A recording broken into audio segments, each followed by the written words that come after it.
Maio 18, 1 Samuel 22, verso 1a, 23, verso 29. Davi fugiu de Gate e se escondeu na caverna de Adulão. Quando souberam disso, seus irmãos e parentes foram encontrá-lo ali. Logo, outros começaram a chegar, pessoas aflitas, endividadas e descontentes. Davi acabou se tornando o líder de cerca de 400 homens.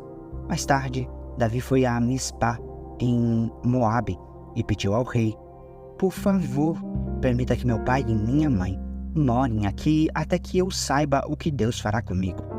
Assim, os pais de Davi permaneceram com o rei de Moabe por todo o tempo que Davi ficou na fortaleza. Certo dia, o profeta Gade disse a Davi: "Deixe a fortaleza e volte à terra de Judá." Então Davi foi para o bosque de Irete. Saul logo soube da chegada de Davi e dos homens que o acompanhavam. Nesta ocasião, o rei estava sentado com a lança na mão, cercado por seus oficiais, sob uma tamargueira na colina de Gibeá.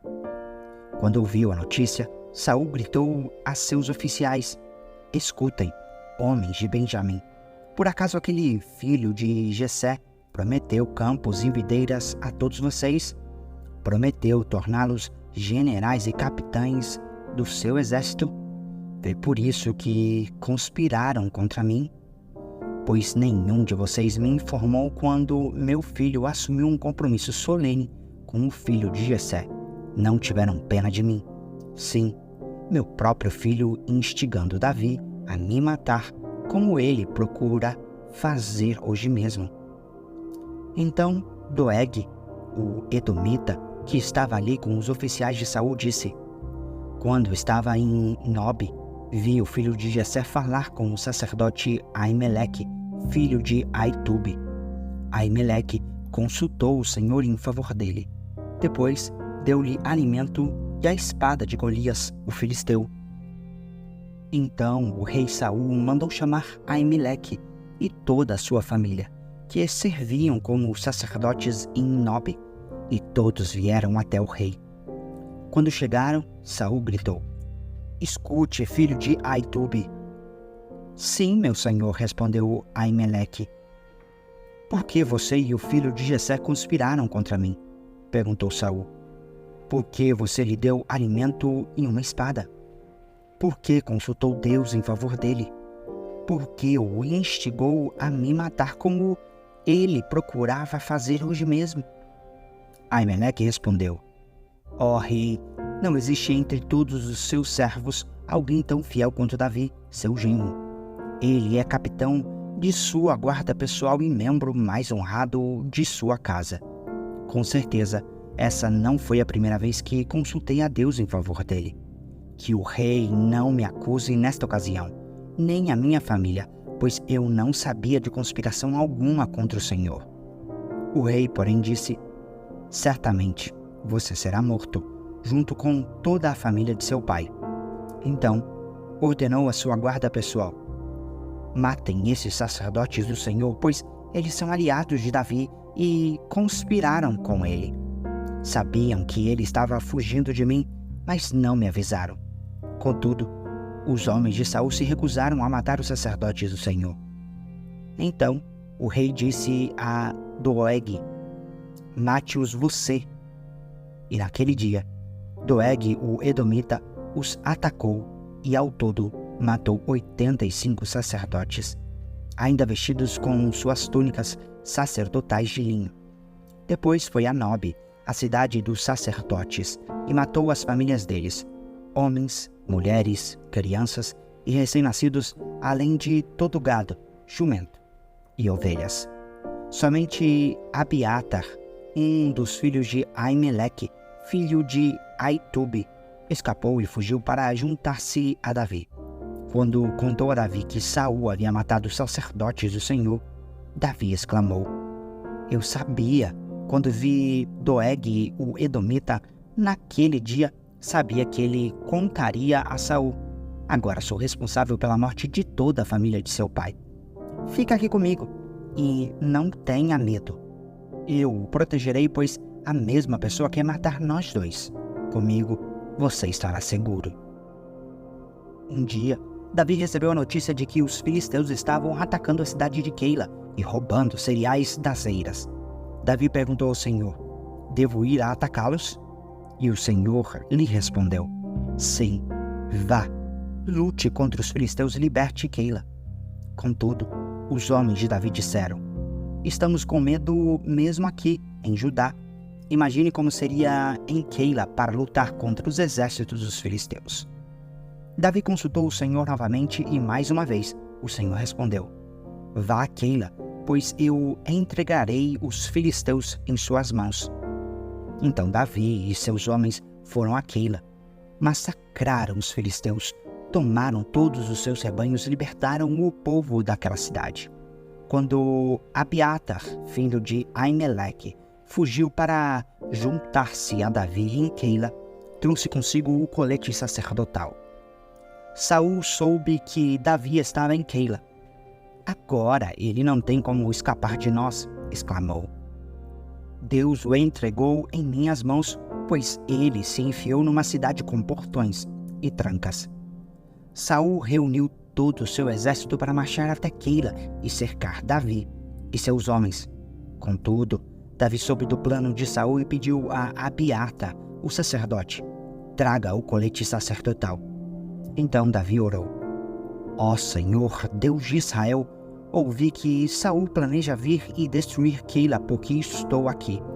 Será que os líderes de Keila vão me trair e me entregar a ele? E Saul virá de fato, conforme ouvi?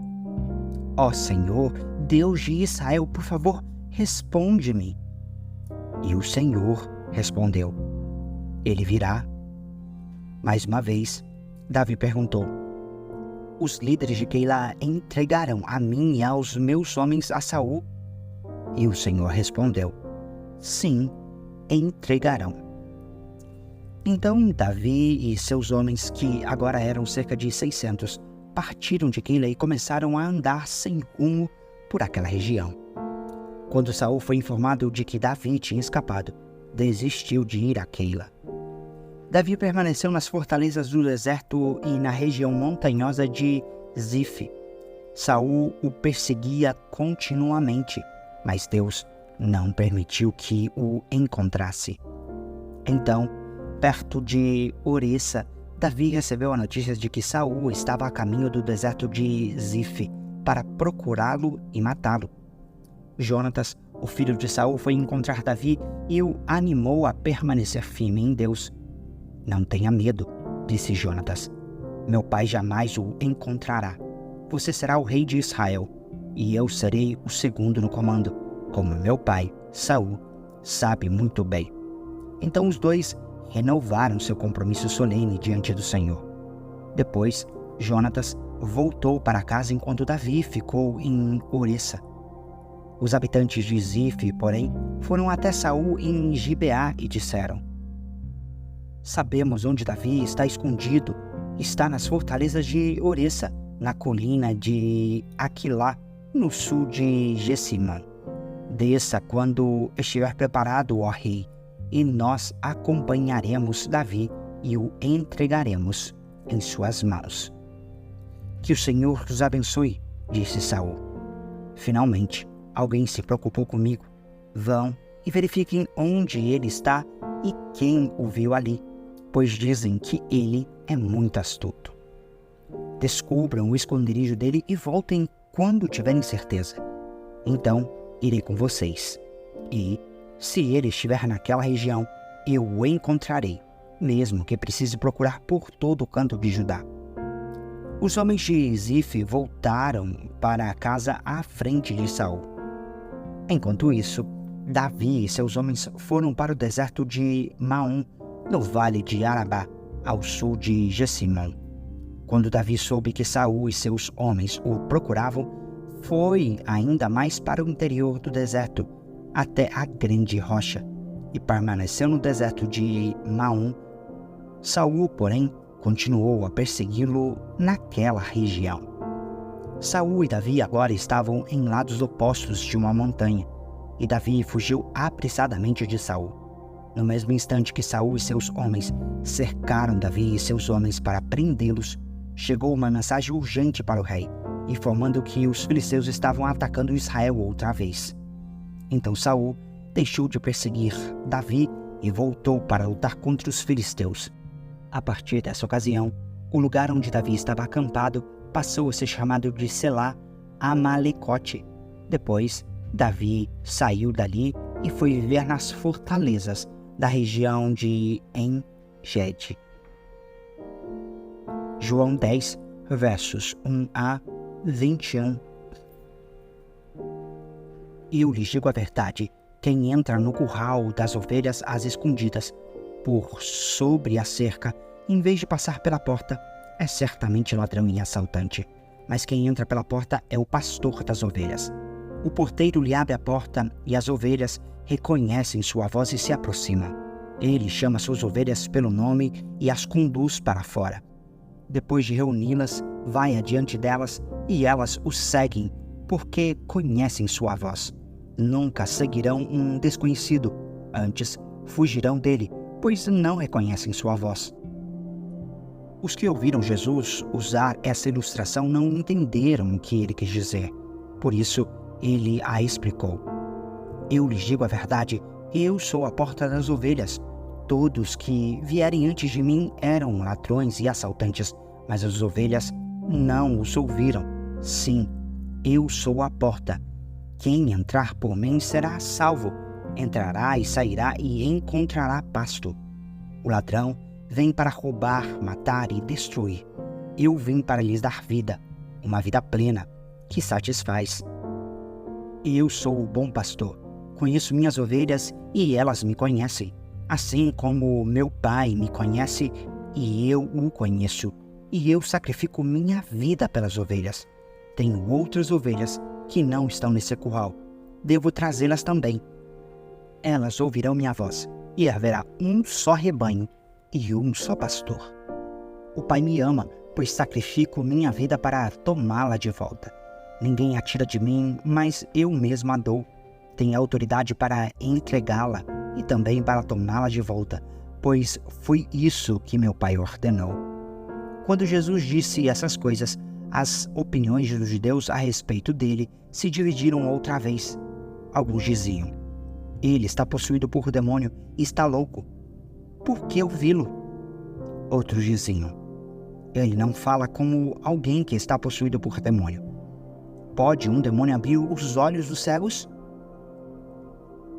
Salmos 115, versos 1 a 18.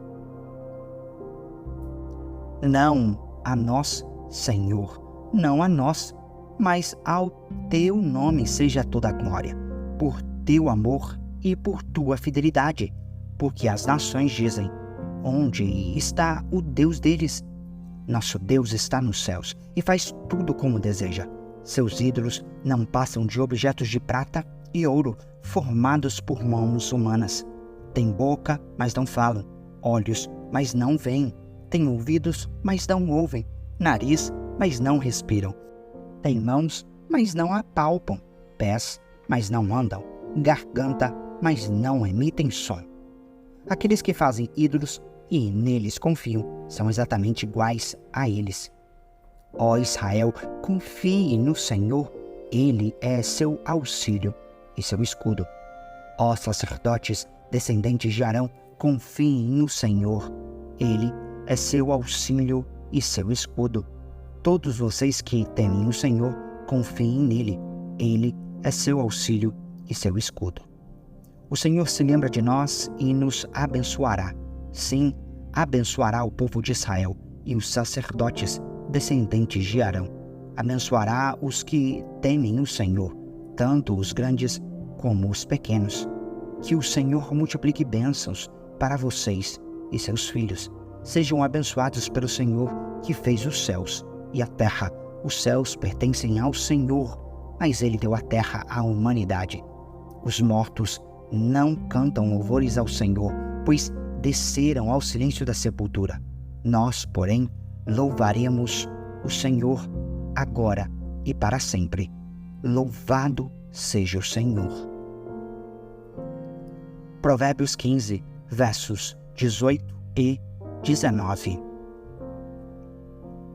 Quem se ira facilmente provoca brigas, mas quem tem paciência acalma a discussão. O caminho do preguiçoso é bloqueado por espinhos, mas o caminho do justo é uma estrada aberta.